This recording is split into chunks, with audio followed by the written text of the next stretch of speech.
Folks, appreciate you being with us this morning. This meeting is called to order. And we've got a number of things on our agenda today. So strap in. See if we can get us out of here in 3.5 hours. That's a good one. But I'm first, we're going to have an update, brief update on our personnel policy manual.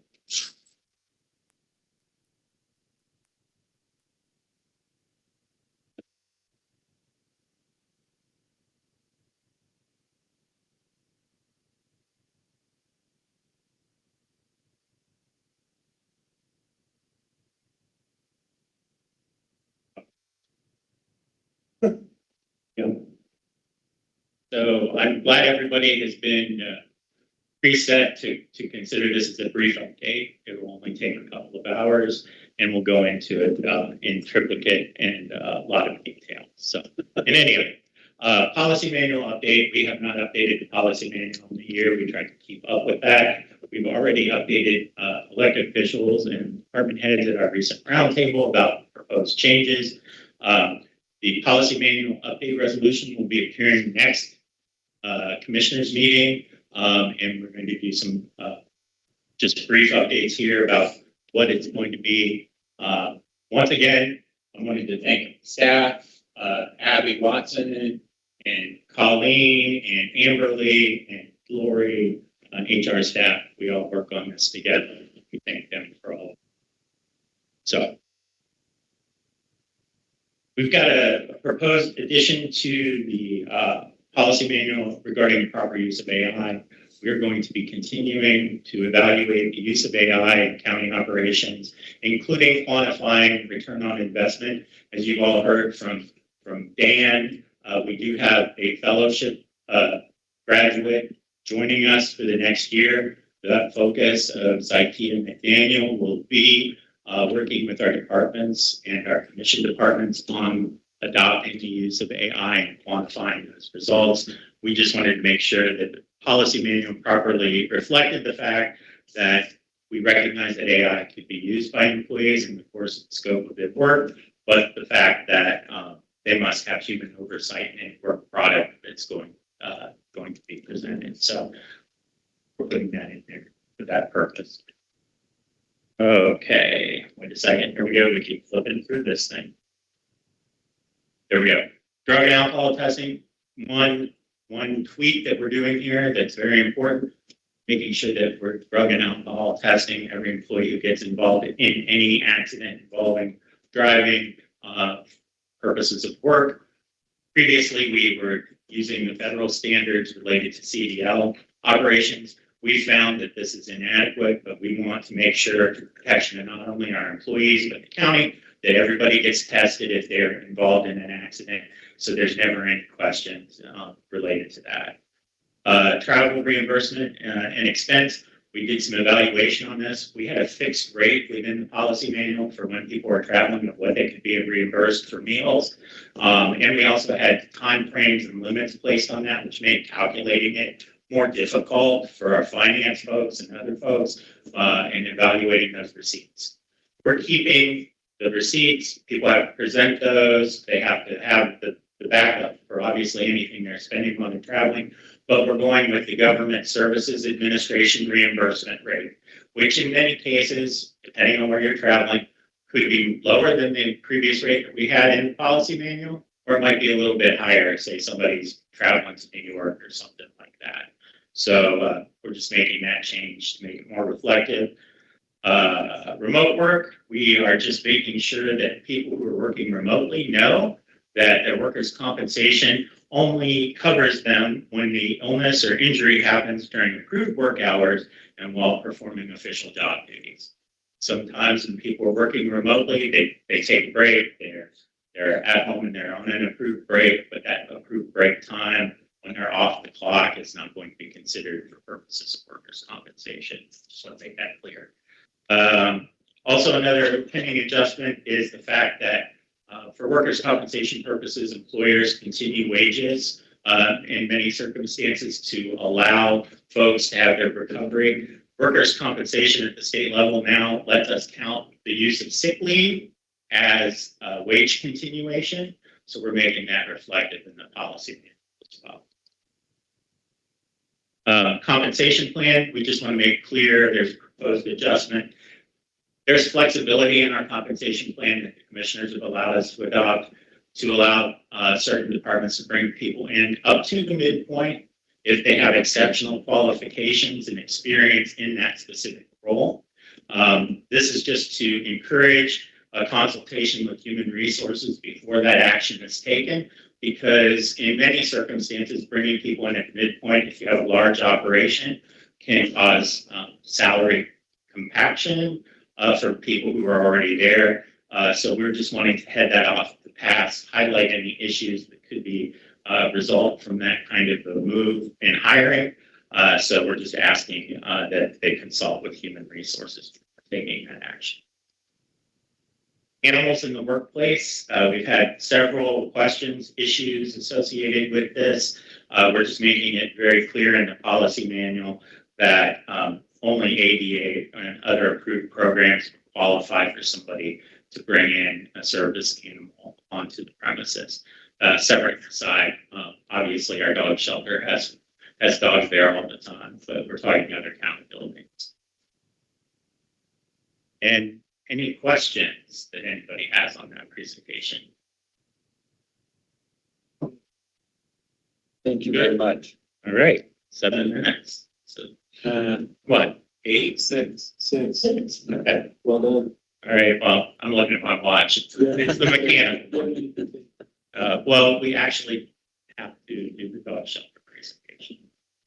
So, All right, roll on. All right.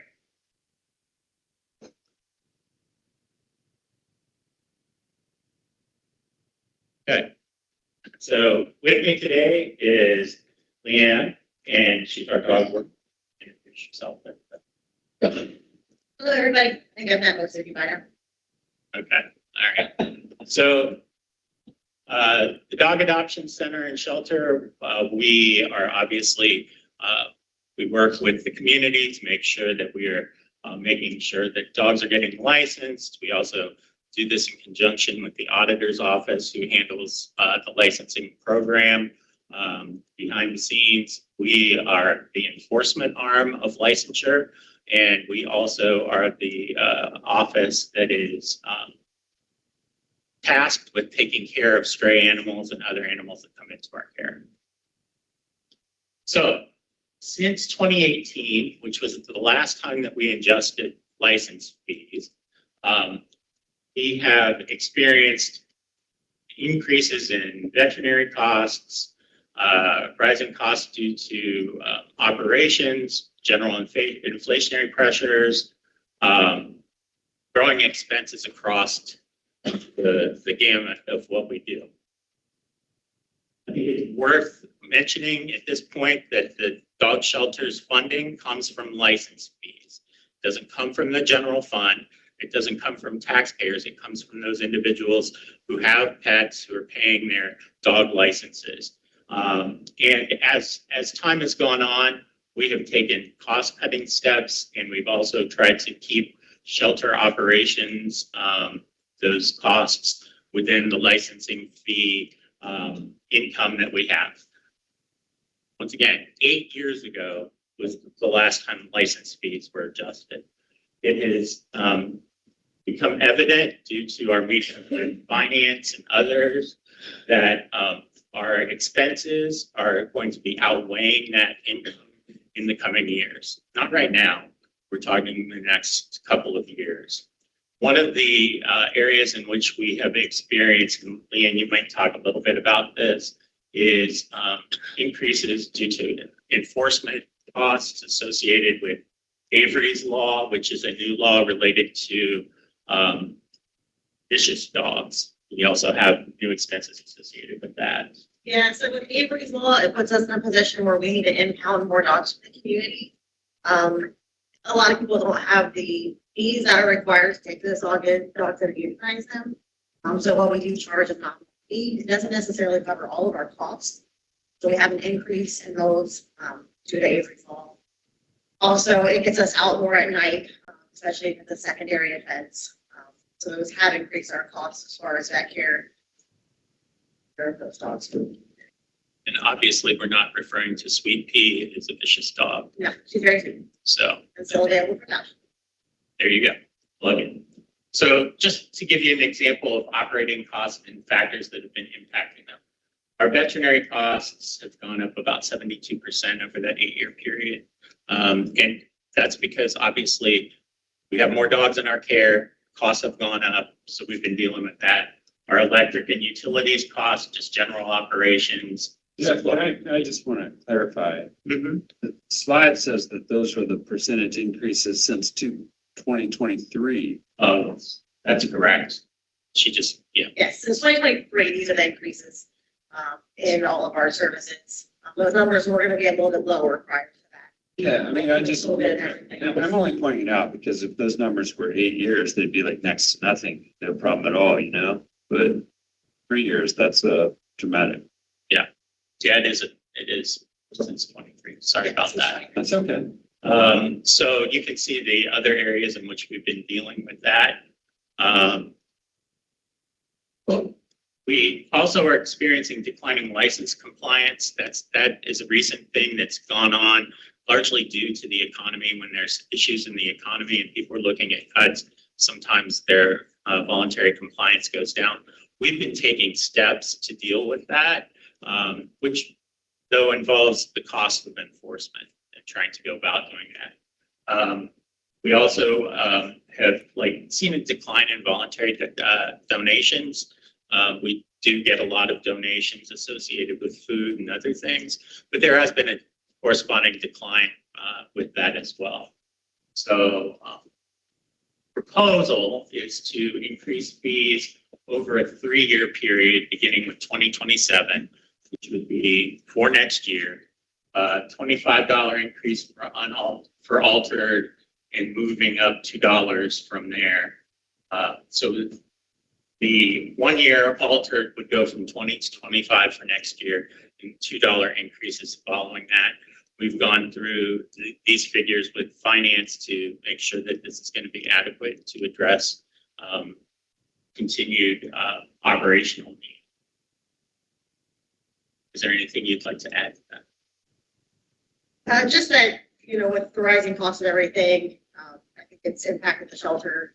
It's like Jeff said, we have a little bit less license compliance. We're spending more time out in the field trying to educate and get voluntary compliance.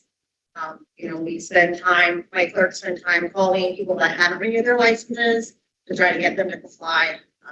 Whatever we can to try to get all the law. We want to educate first before we, do anything. So that's our main goal is to educate, but if we can't get What does kennel mean? So that would be like if you had dogs in your house that you breed, so you could qualify for a kennel license. So your license would be a little bit less. There aren't many restrictions on how many dogs you can have with your kennel license, unfortunately. But you do have to have a vendor's license in order to do. Thank you. So these are the proposals. By the revised code, we would have to adopt a proposal to increase fees by August 31st. That's what's set out in the code. We would have a proposed resolution on for the next meeting to make that change. We're willing to obviously hear any concerns during that time, the commissioners or anybody else, if there's any concerns with this proposal. But this would be, we believe, the most conservative way to reduce impact on license holders, but still maintain the quality of the services that we're providing. Stay on that point for a moment, and I'll see if my colleague Commissioner Fix has any questions or comments on this issue. Yeah, can you just clarify the difference between altered and unaltered? So altered is standard, unaltered is. Thank you. Good, thank you. Commissioner Levis, any questions or comments on this So, issue? obviously, I'm not for increasing taxes or fees in any form, but only when necessary, and obviously this is necessary. But if you look over an 8-year period, this is pretty nominal. And I'm also a big proponent of those who use the services, pay for the services. In this regard, that's exactly what we're doing. I'm good. Proceed. We've reached the end of the presentation. Oh, good. Questions? So we're trying to give enough time for Rick for his All right. presentation. All right. Well, thank you both very much. I don't have a question, I just have a comment in that if it is passed by August 31st, we would be able to update the database in order to accommodate that with all the materials that we'll be sending out. Thank you. You're even smarter now that you're just.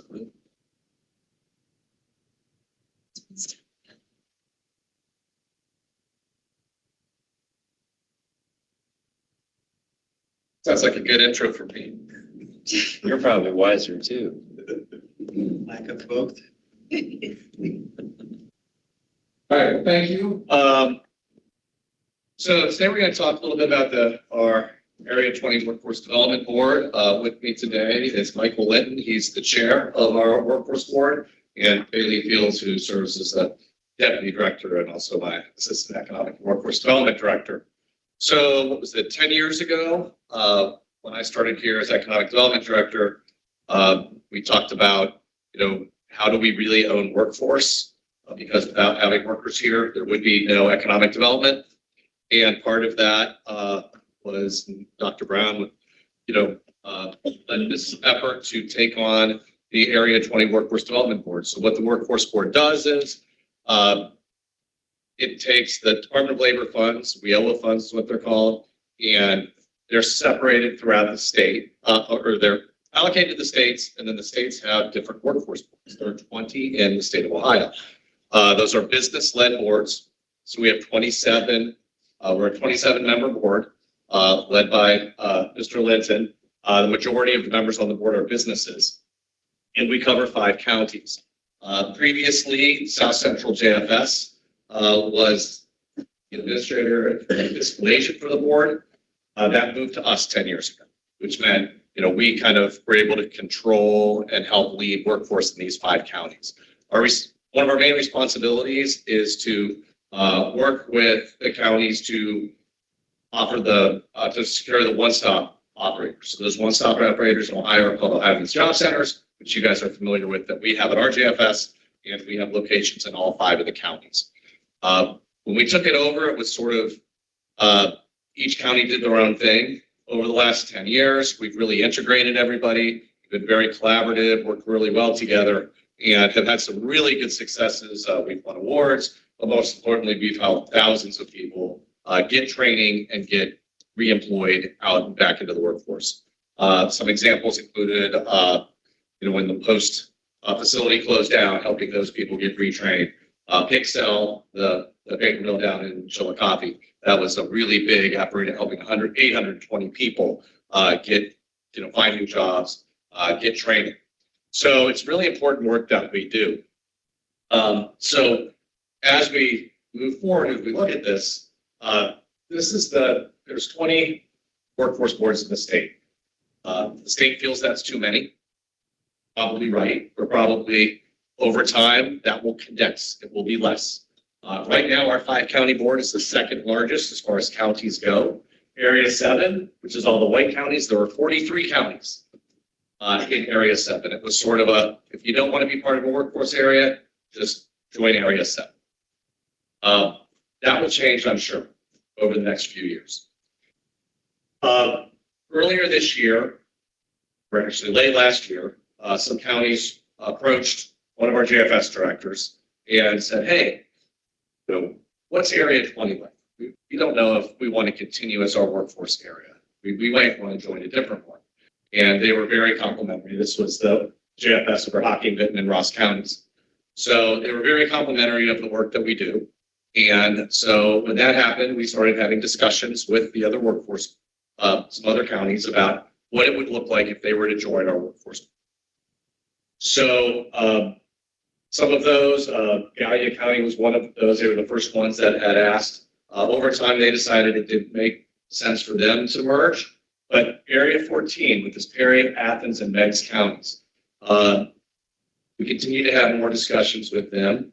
And ultimately, we all decided, the commissioners, the JFS, that it would make sense to look at merging these areas into one 8-county workforce board. So what would that do for us? Can you go to the next slide real quick? Number one, if you look at two major corridors that go through Route 33, it would basically take our workforce board from 270 around 33 all the way down to the Ohio River. So and when we talked to our workforce board about this, the employers were like, we hire a bunch of people from all of these counties, especially Perry. It makes a lot of sense for us to tap into that and use those those resources and work with those counties. US 23, Pickaway Ross, that does not extend any further, but still, if you look at it, it does basically cover two of the major corridors going into the South and Southeast Ohio. What it really does for us is protect us, I think, from future mergers. I always look at it as if you can have a chance to control your own future, control it. If they look at changing us right now as 5 counties, it wouldn't be easy, but it would be a lot easier than us having a strong 8-county region. We have 88 counties in the state. They decided to go from 20 to 10 workforce boards. We already have 8 counties. We're already operating as a very functional board. When we reached out to ODJFS about this, Director Dan Schroeder was very, very supportive of this. And actually, his deputy director is leading our weekly calls about pursuing this and seeing if it makes sense. He actually took a call on vacation because this is that important to him. He just feels that workforce boards have not been aggressive in trying to figure out what's best for the counties. It's more about what's best for the boards. And in this case, we're trying to figure out what's best for all of these counties. We serve a lot of these people already. A lot of these people come work for us. We feel this would be a great opportunity. From a dollar standpoint, it's about $1.8 million we have right now. We would end up being about $3.3 million as a workforce board. There would be opportunities for us on the admin side.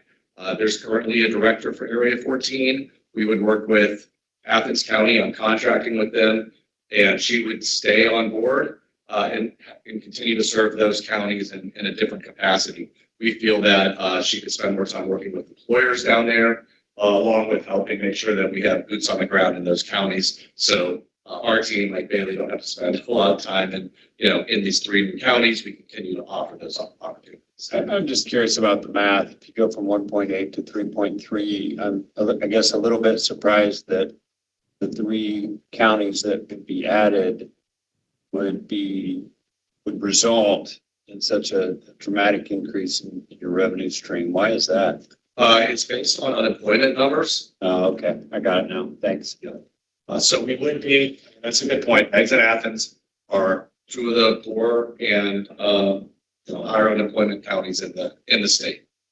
So taking that on is a good. But frankly, it's as Bailey and I've gone back and forth on this over and over. It's the right thing to do because that's workforce. Those are people that can come and work here. One of the other changes that we would look at doing. So right now we are the administrative and fiscal agent. Angel Conrad, who has been handling the fiscal stuff for 10 years.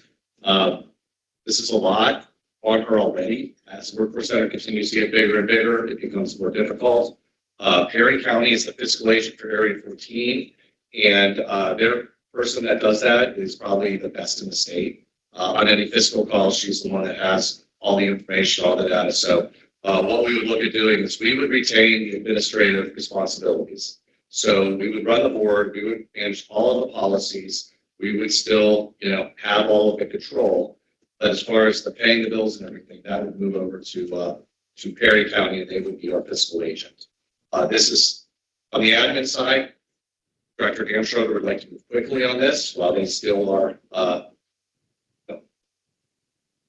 Administration is still the same. Governor DeWine is very supportive of this. He would like to do this while he's still governor. On the fiscal side, we would wait until next July to make that transition because we know between the counties there's a lot of work that needs to happen there. So, Can I ask a question? yeah, for sure. Is the Area 20, let's just deal with Area 20 for a minute. You all carry a cash balance? No, everything's passed through. That's answers my third and fourth questions. Thank you. Draw down from the state, that payout. Okay. Michael, anything you want to share? Michael and Commissioner Levesey both serve on the state workforce board, and I know they've been talking about the setup of these workforce boards for a long time.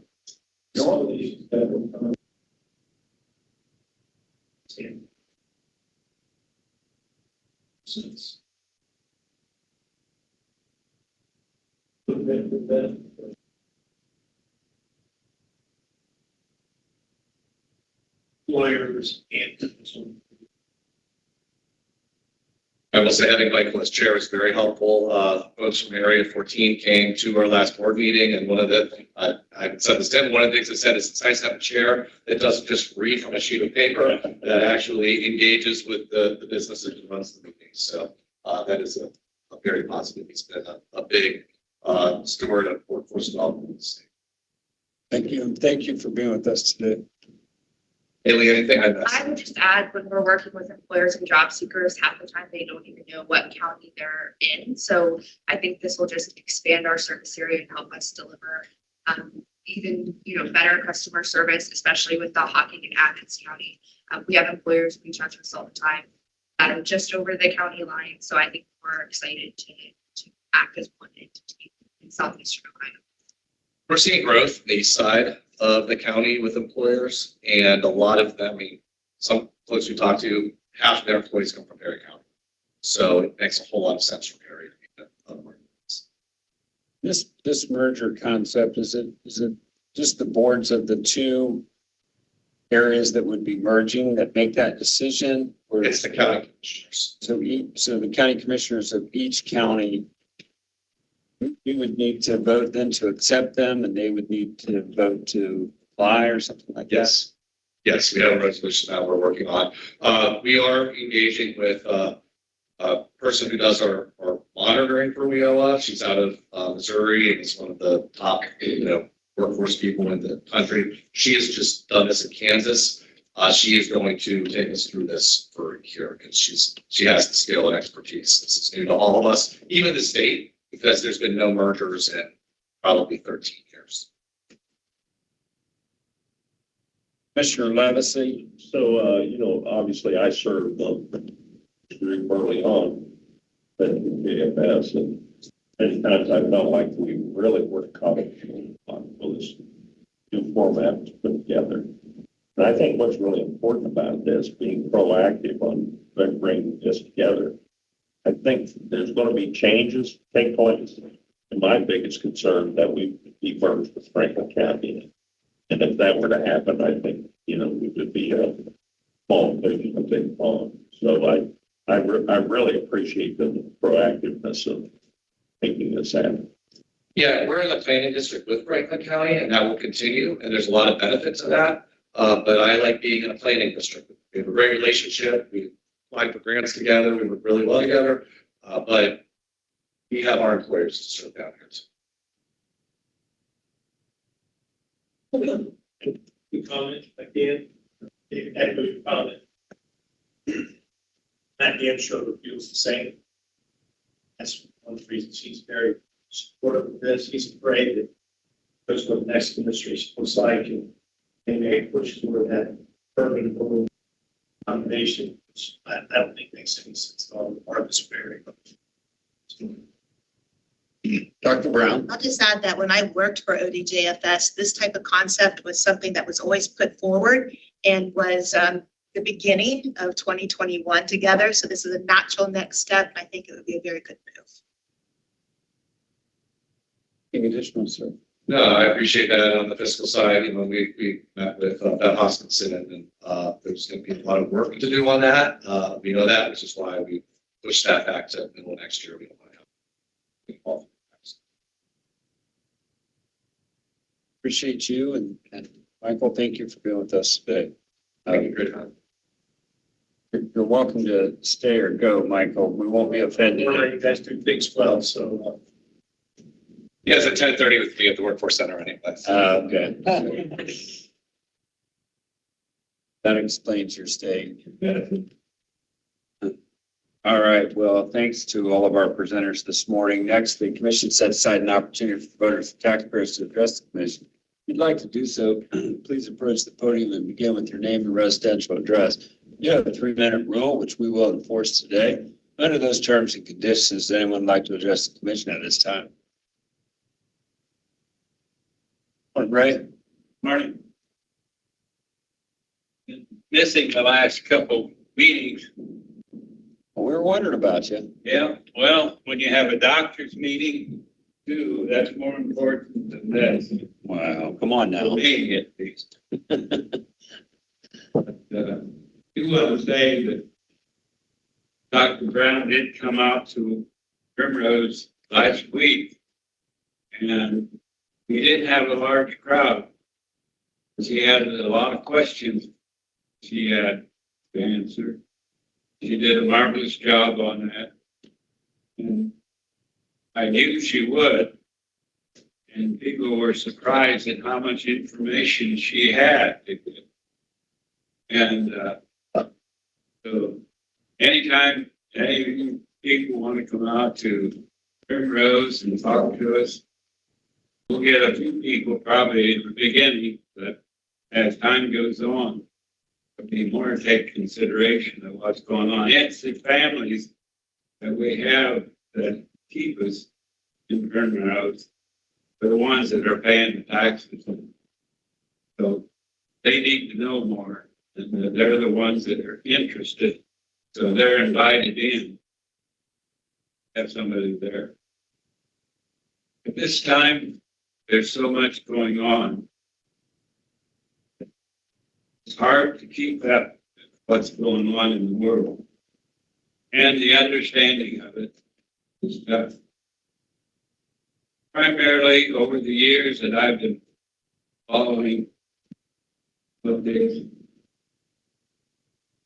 a lot of misinformation on purpose.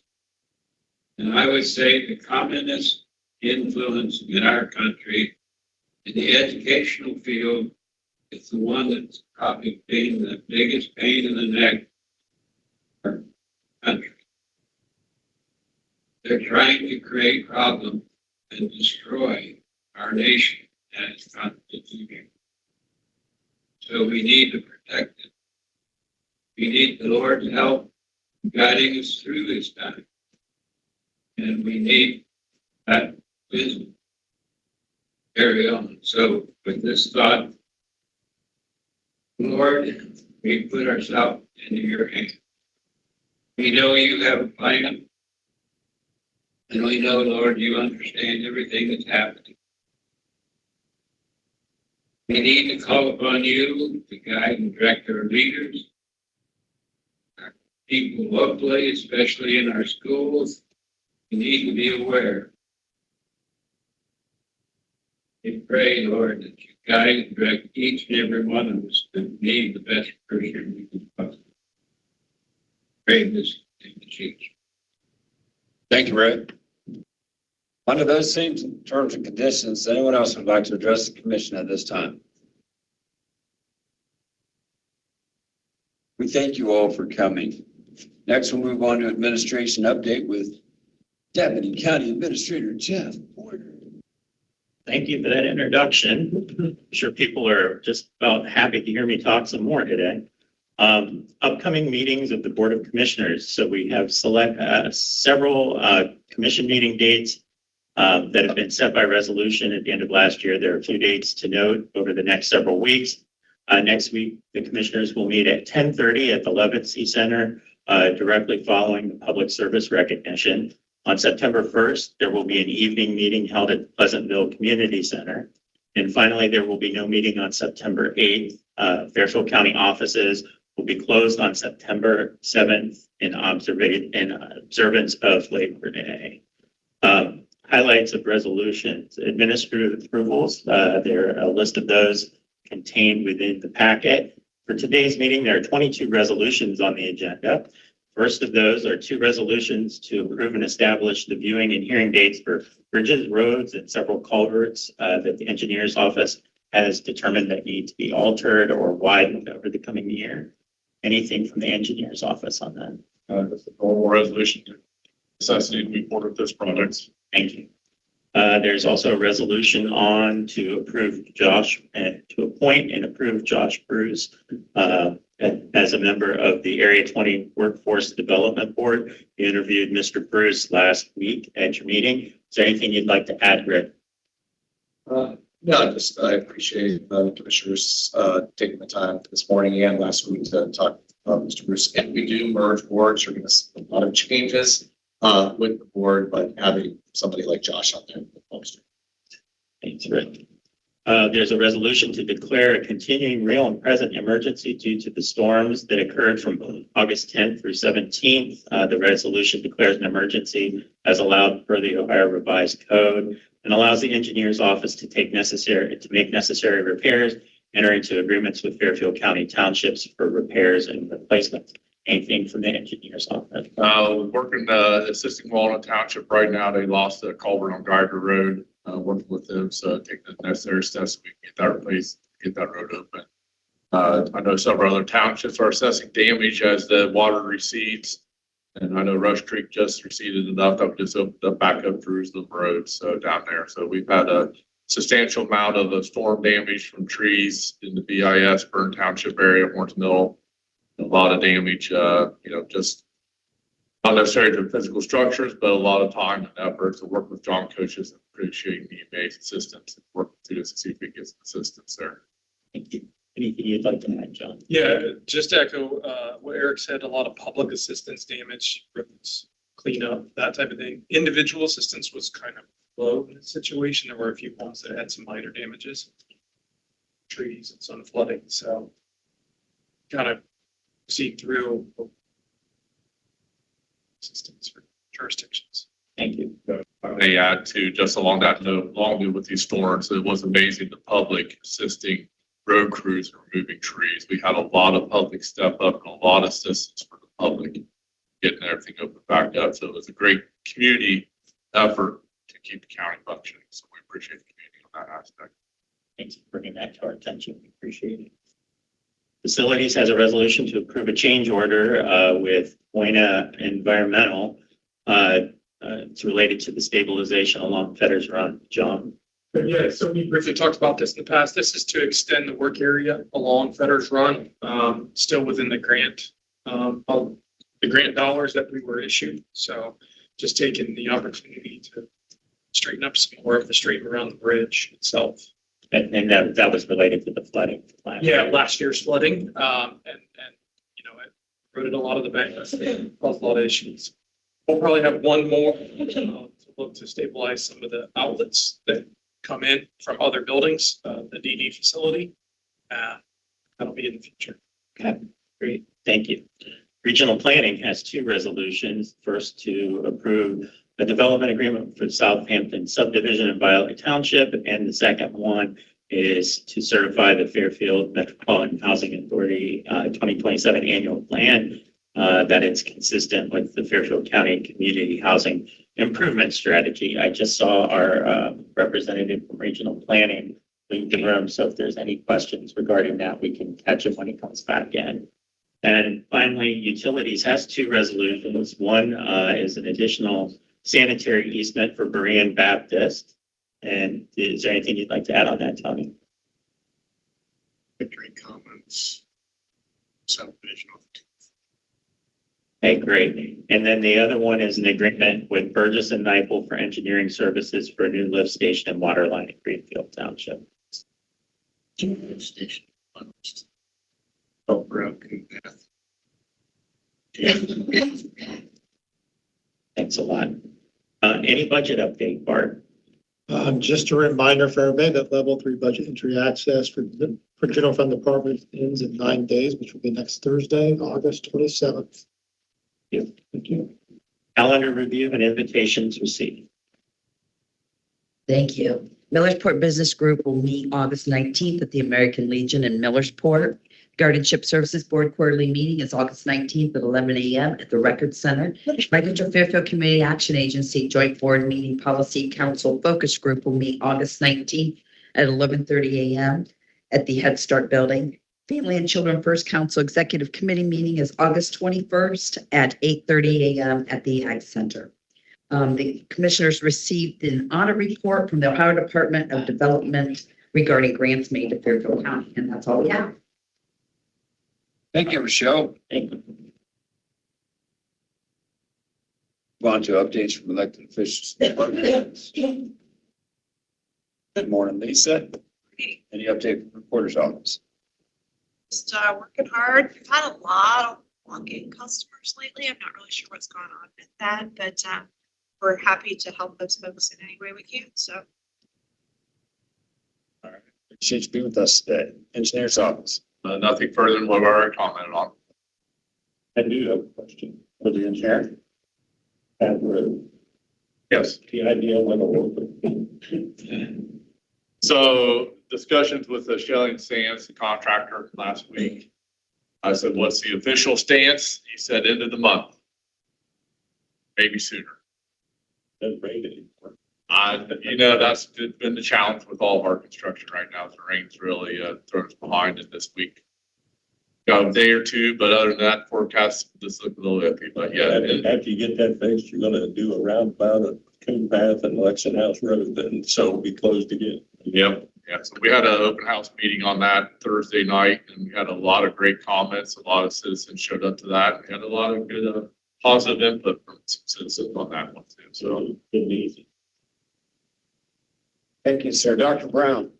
Morning. I'd like to take the opportunity to thank Ray for the invitation to speak at Primrose. That marks the 60th presentation this year. We had 60 as a goal between January and December. So we made that by the end of August. The best way to counter misinformation is to provide good information and to go where people are.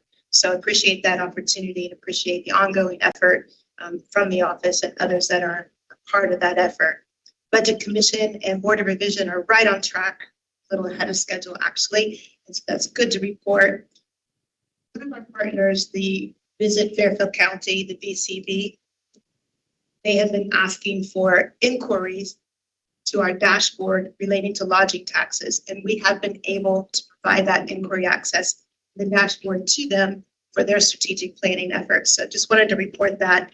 That information is something that they guarantee we use for their purposes internally because we're not permitted to provide that information externally. So we do have that confidence.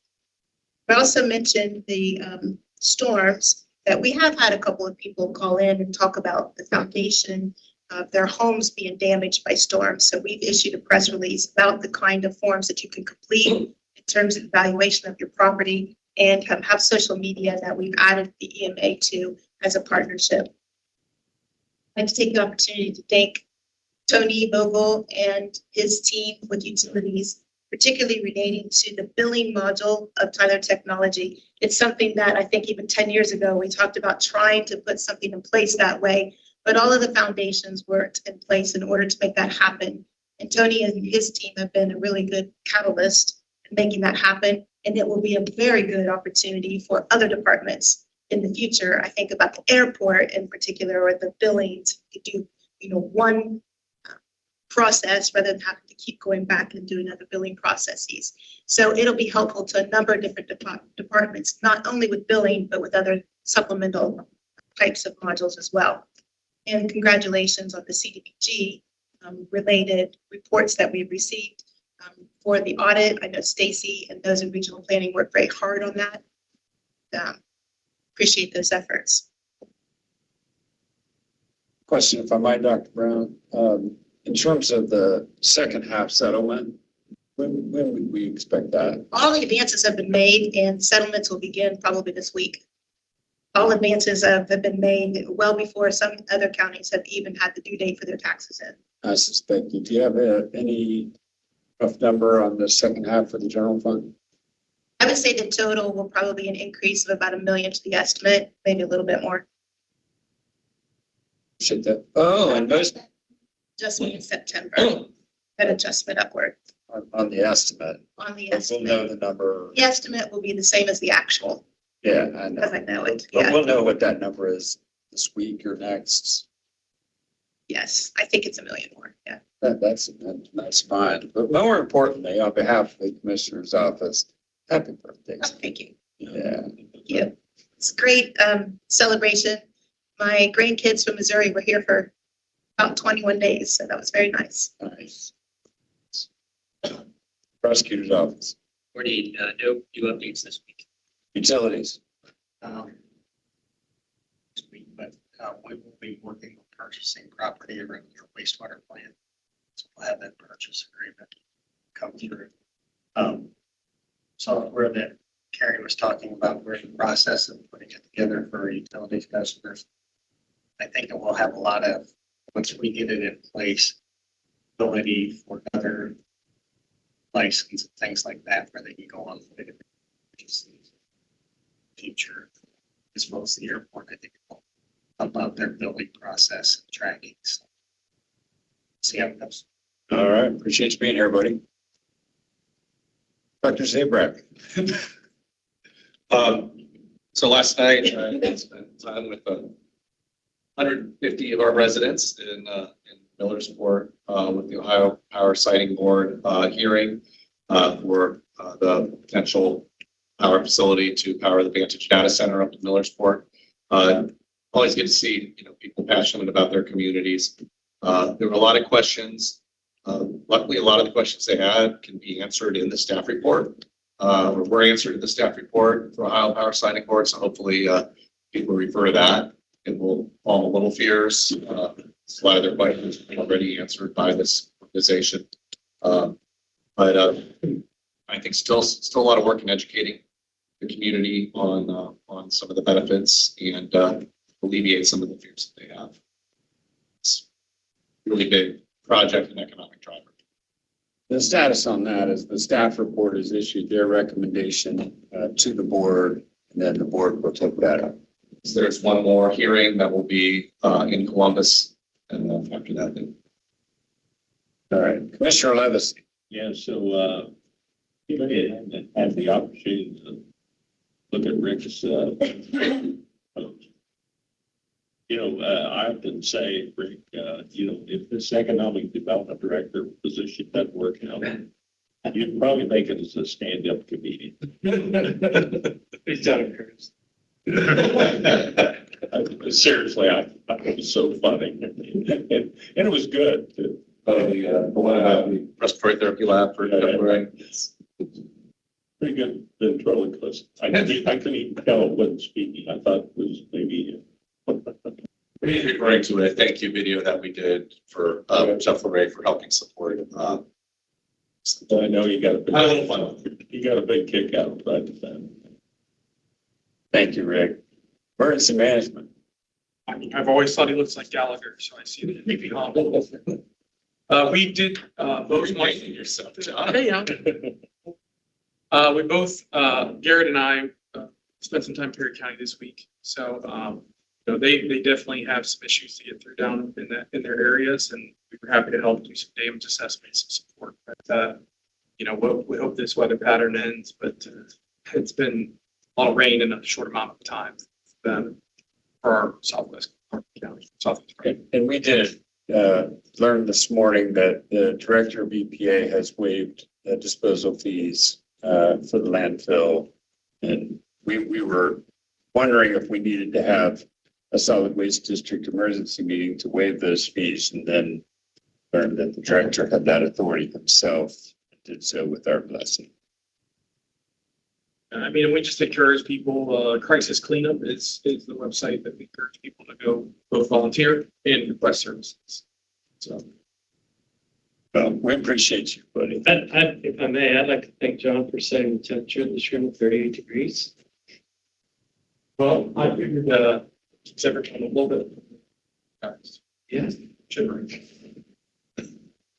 So just right. Only a 3 degree swing. I don't know how. Sensitive. You wouldn't have liked it in here yesterday. Is that right? It was humid. It was wet. It was Okay. All right. better than yesterday. Nothing from the IT department, sir. I'm happy to be occasionally lost. Corey, Morning. how are you today? Very good. We are very excited to have selected a finance deputy director for job and family services. Yes. Melissa Wanasek, who is in our protective services department, has been for over 15 years. Has a wealth of leadership and management experience that we think will lend itself well to the position, and she's prepared to attend the boot camp of BART in the next coming weeks and months. I like it. Get up to speed, so she'll be making the new position. Well, I know that the commissioner's office has had the opportunity to hear from her on a number of different issues, and we have always been very impressed and not surprising that she's moving up. And we'll be bringing her meeting in the near future. Yeah, we'd love to congratulate her. Stacy. Well,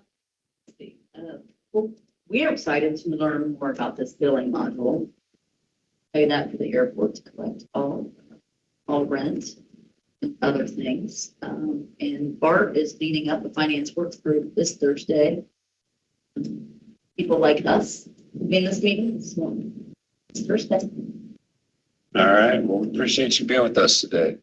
Board, any additional update? Yeah, that's all I have today. All right. Mr. Porter, anything on health insurance? Continuing to monitor. Today was a good day. Take good days.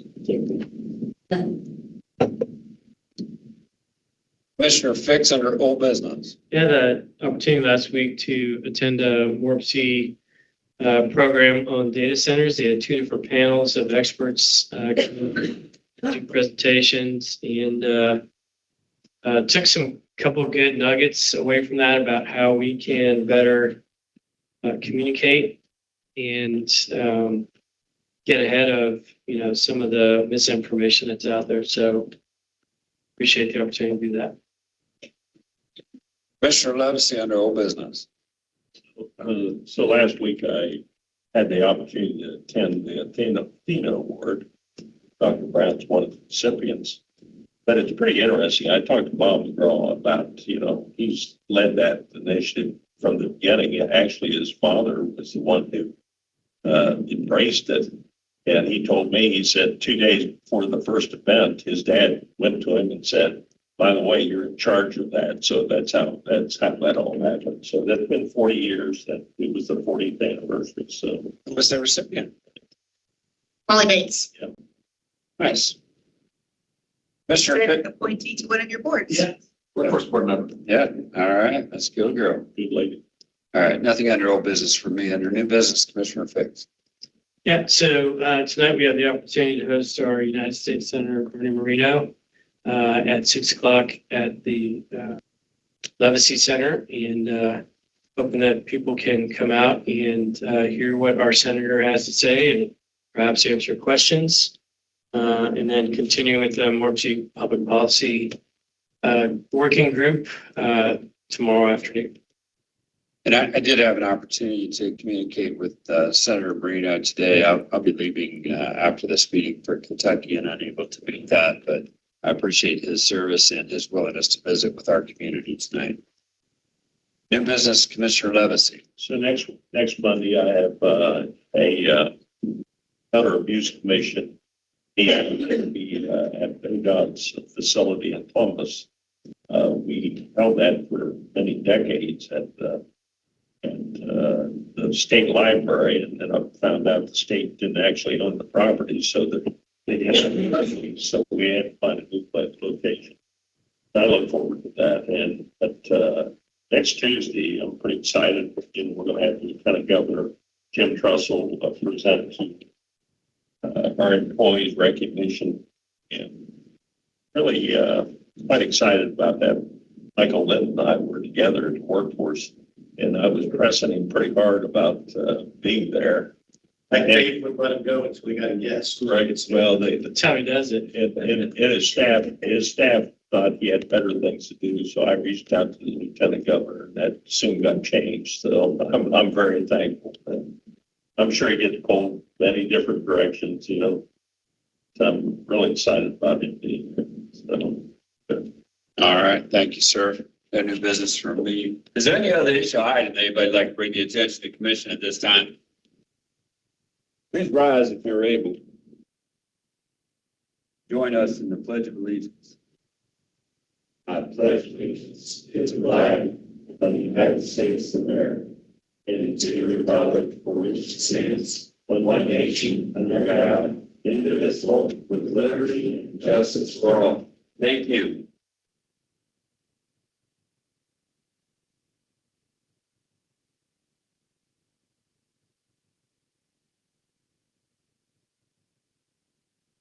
What's doing back there? It's hanging in. That's hanging in there. It Sounds good. Gonna give you a little more work to do here. Rochelle, do we have any announcements? There are no announcements. Move on to the approval minutes for August 11, 2026. So moved. Second. Discussion, let's call a roll.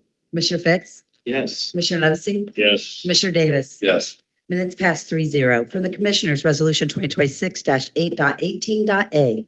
A resolution to set a Commissioners viewing date of September 15th, 2026 at times listed for multiple locations and a final hearing date of September 22nd, 2026 at 2:15 p.m. to determine the necessity for establishing, altering, and widening of various roads and bridges in Fairfield County, Ohio. Under Commissioners, I move items A, B, C, and D. I'll second. Discussion. I'll just mention that, Mr. Bruce, I thought he one of the most, enjoyable interviews that we've had for any service. It was his comments were so relevant. I'm excited about his appointment. Further discussion. Just go to roll. Commissioner Fix? Yes. Commissioner Levesey? Yes. Commissioner Davis? Yes. Motion passes 3-0. From the Fairfield County Auditor, Resolution 2026-8.18.e. A resolution authorizing a memo expense memo receipt for the 2026 reimbursement of agency share of Fairfield County-based mapping program 2026 to 2031, Fund 2022. Under Fairfield County Auditor Real Estate, I move items E and F. Second. Discussion. Very fortunate to have an exceptionally strong GIS department, partners with law enforcement, 911, engineers, transit, regional planning, and many other departments. This particular resolution allows for the sharing of licenses. Dr. Brown, further discussion. Please go to roll. Commissioner Fix? Yes. Commissioner Levesey? Yes. Commissioner Davis? Yes. Motion passes 3-0. From Fairfield County Board of Developmental Disabilities, Resolution 2026-8.18.g.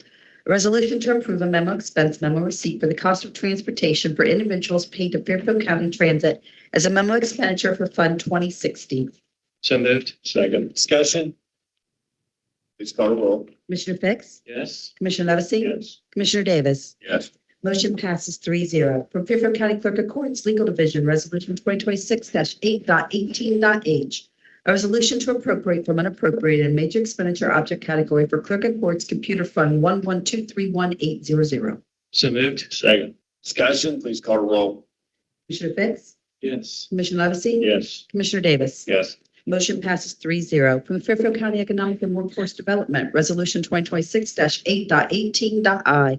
A resolution authorizing a memo expense memo receipt for the Fairfield 33 Development Alliance. So moved. Second. Discussion.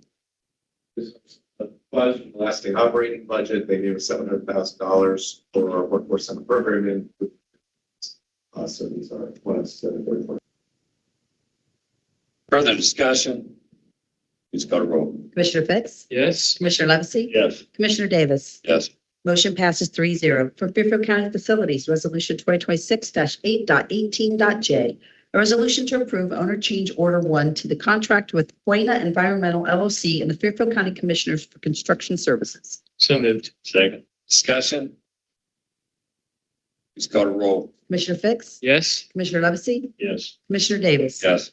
Motion passes 3-0. From Fairfield County Job and Family Services, Resolution 2026-8.18.k. A resolution regarding an addendum to a previously approved network placement and related services agreement between LifeStart Incorporated and Child Protective Services. For Fairfield County Job and Family Services, I move items K, L, and M. Second. Discussion. Please call to roll. Commissioner Fix? Yes. Commissioner Levesey? Yes. Commissioner Davis? Yes. Motion passes 3-0. For Fairfield County Juvenile Probate Court, Resolution 2026-8.18.n.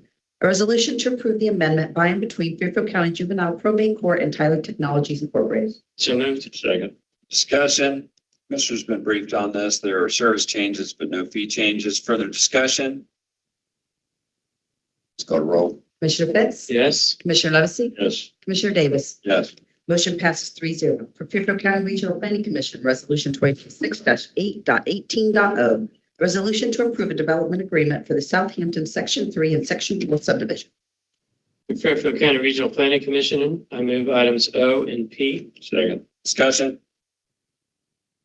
Let's go to roll. Commissioner Fix? Yes. Commissioner Levesey? Yes. Commissioner Davis? Yes. Motion passes 3-0. From South Central Major Crimes Unit, Resolution 2026-8.18.q. A resolution to appropriate from unappropriated in a major expenditure object category for Major Crimes Unit Fund 7858, Subfund 8360, Comprehensive Opioid Abuse Site-Based Program. For South Central Major Crimes Unit, move items Q and R. Second. Discussion? Please call to roll. Commissioner Fix? Yes. Commissioner Levesey? Yes. Commissioner Davis? Yes. Motion passes 3-0. From Fairfield County Soil and Water Conservation District, Resolution 2026-8.18.s. A resolution approving an account-to-account transfer into a major expenditure object category 7026 Soil and Water. So moved. Second. Discussion? Please call to roll. Commissioner Fix? Yes. Commissioner Levesey? Yes. Commissioner Davis? Yes. Motion passes 3-0. From Fairfield County Utilities, Resolution 2026-8.18.t. A resolution to approve an additional sanitary easement between Berean Baptist Incorporated and the Fairfield County Commissioners. Under Fairfield County Utilities, I move items T and U. Second. Discussion? Let's call to roll. Commissioner Fix? Yes. Commissioner Levesey? Yes. Commissioner Davis? Yes. Motion passes 3-0. Payment of bills, Resolution 2026-8.18.b. Resolution authorizing approval of the payment of invoices for departments that require Board of Commissioners approval. So moved. Second. Discussion? Let's go to roll. Commissioner Fix? Yes. Commissioner Levesey? Yes. Commissioner Davis? Yes. Motion passes 3-0. The next regular meeting is scheduled for August 25th at 10:30 a.m. at the Levacy Center. Is there any other issue items anybody'd like to bring the attention of the commission at this time? Motion to adjourn. Second. I got a motion to adjourn in a second. All those in favor, signify by saying aye. Aye. Both same sign. Motion carries. This meeting is adjourned, and we thank you all for coming. I know. I was trying to get 10.